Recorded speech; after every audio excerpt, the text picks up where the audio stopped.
My name is Samantha, and I want to tell you a story that turned my life upside down. It happened about a year ago, on a rainy autumn day. I woke up early in the morning in a bad mood.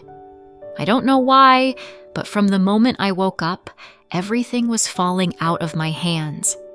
I was nervous, angry over trifles, and even my favorite morning coffee didn't help improve the situation. My husband Jason was already getting ready for work when I came into the kitchen. "Good morning, honey," he smiled at me. "How did you sleep?" "Not great," I grumbled in response. "Are you giving me a ride to work today?" Jason hesitated. "Sorry, dear, but I can't today. They gave me a day off. I want to work on the car. It's been acting up lately." I looked at my husband in surprise. "A day off? Since when do they give you days off in the middle of the week?" "Well, they did," Jason shrugged. "I didn't expect it myself." Something in his tone alarmed me, but I decided not to pay attention to it. Quickly getting ready, I pecked my husband on the cheek and ran out of the house. It was raining outside, and my mood finally soured. All day at work, I couldn't concentrate. My thoughts kept returning to Jason's strange behavior. In the 5 years of our marriage, he had never taken unplanned days off, no matter how much I begged him, and now he suddenly volunteered to stay at home. And our car had just recently passed inspection. Why would it suddenly start acting up? Towards evening, my boss Michael asked me to go to the train station and pick up some package for him. I gladly agreed. At least some variety in the routine of the workday.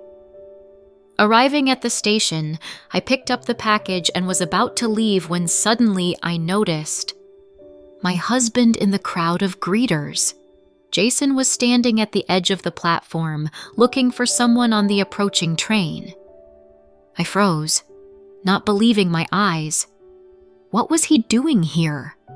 Why didn't he tell me he was going to the station? The train stopped, and a young, pretty blonde woman got out of the carriage. Seeing Jason, she joyfully threw herself into his arms, and he hugged her back and kissed her. The ground disappeared from under my feet. I barely restrained myself from running up and making a scene right there on the platform. Instead, I hid behind a column and started observing. Jason helped the blonde with her suitcase, put his arm around her waist, and led her to the exit. They were animatedly chatting and laughing about something. I followed them on shaky legs. Getting into the car, I tracked where they were going. To my horror, I realized that Jason was taking this woman to our home. Parking nearby, I saw my husband gallantly open the passenger door, help the blonde out, and lead her into our building. I was shaking with fury and hurt. How could he? Bringing a mistress to our home while I'm not there, and lying about having a day off. I waited a bit and then went up to the apartment. Opening the door with my key, I entered the hallway. Voices and laughter were coming from the living room. "Jason?" I called loudly. "Are you home?" The laughter abruptly stopped. A few seconds later, my pale husband came out into the corridor. "Sam? What are you doing here?" he mumbled. "I live here, in case you forgot," I replied coldly. "But what are you doing here? And who is that woman in our living room?"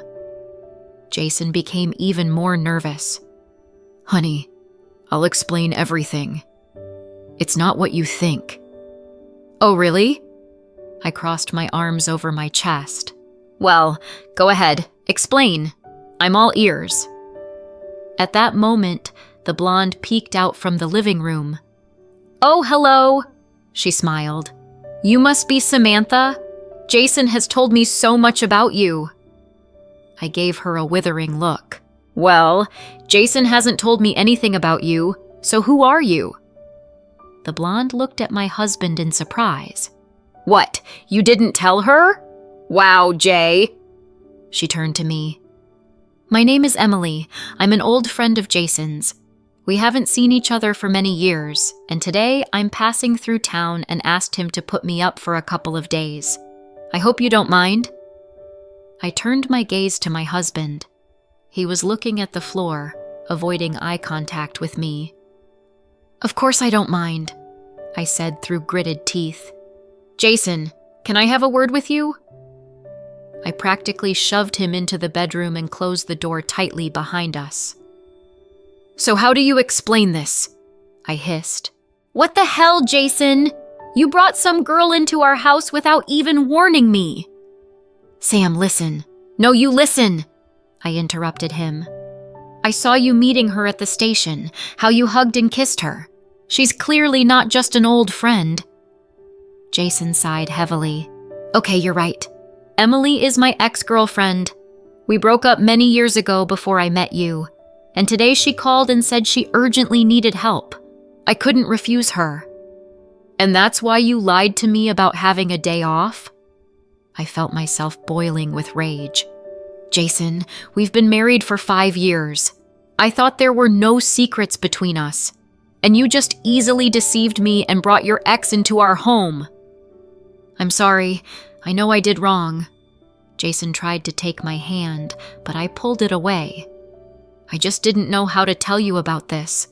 I was afraid you'd misunderstand. Oh, I understood everything perfectly, I snapped. You know what? I'm leaving now. And when I come back tonight, I want neither you nor your friend to be here. Clear? But Sam... No buts. I grabbed my bag and ran out of the apartment, slamming the door. I got in the car and drove back to work, barely holding back tears. How could he do this to me? Were all these years a lie? At the office, I tried to pull myself together and focus on work, but my thoughts kept returning to what had happened. Towards the end of the day, Michael approached me. Samantha, is everything okay? You seem distracted today. I sighed. I'm sorry, boss. Just a tough day. Michael looked at me intently. You know, I have a bottle of excellent whiskey. Maybe you could stay after work. We'll have a drink. You can tell me what's bothering you. In another situation, I would have refused. But now, I desperately didn't want to go home. So I agreed. We stayed in the office until late. I told Michael about what happened. He listened attentively and sympathized. And then he offered, You know, I have a friend who's a lawyer, specializes in divorces. I can give you his contacts. Thank you, but I'm not ready to think about divorce yet. I shook my head. I need to think everything over. Of course I understand. Michael nodded. In any case, if you need help, just ask. It was already past midnight when I finally returned home. To my surprise, the lights were on in the apartment. Entering, I saw Jason. He was sitting on the couch in the living room with a glass of whiskey in his hand. Where's your friend? I asked coldly. She left. Jason raised his eyes to me. Sam, we need to talk. What is there to talk about? I sighed tiredly. You understand everything perfectly well yourself. Yes, I screwed up. He nodded. But I swear, there's nothing between me and Emily. She really is just an old acquaintance who got into trouble. I shouldn't have lied to you, I know. Please forgive me. I silently looked at him, not knowing what to answer. Part of me wanted to forgive, to believe, but another part screamed that trust was irreparably destroyed. I need time, I finally said. I'll stay with a friend for a while. And you think about your behavior. Jason jumped up. No, Sam, please don't go. Let's discuss everything. I'll fix it all. But I had already made my decision. Quickly gathering the essentials, I left the apartment, leaving my bewildered husband alone. The following weeks passed as if in a fog. I threw myself into work, trying not to think about personal problems. Jason tried to contact me, but I ignored his calls and messages. Michael, learning about my decision to live separately from my husband, offered to stay in his country house. It was empty at the time. I gratefully accepted the offer. Gradually, I began to come to my senses. The pain and resentment were no longer so acute. I thought a lot about our marriage with Jason, analyzed the past, and I realized that the problems had started long before Emily appeared. We seemed to have grown apart, got bogged down in routine, and stopped really talking. After a month, I finally decided to meet with my husband. We talked for a long time, remembered the past, discussed the present and future. Jason sincerely repented of his actions and begged to give him a second chance. I hesitated. On the one hand, I still loved this man and believed that we had a chance to fix everything. On the other hand, the betrayal left a deep mark, and I wasn't sure I could fully trust my husband again. In the end, we decided to try to start over. Jason agreed to go to a family psychologist with me to sort out our problems. I returned home, but the relationship was recovering slowly. Almost a year has passed since those events. Jason and I are still together and working on our marriage. But I'm no longer the naive girl I used to be. I've become stronger, more confident in myself. I realized that my happiness depends primarily on myself, not on the man next to me. I'm grateful to Michael for his support during the difficult period. He became a true friend. We often communicate outside of work, and I feel that he has romantic interest in me.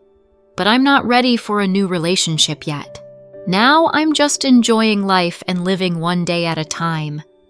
I don't know what awaits me in the future, whether I'll stay with Jason or start over with someone else. But I do know that I won't let anyone destroy my life and faith in myself again. I've become stronger, and that's the main thing.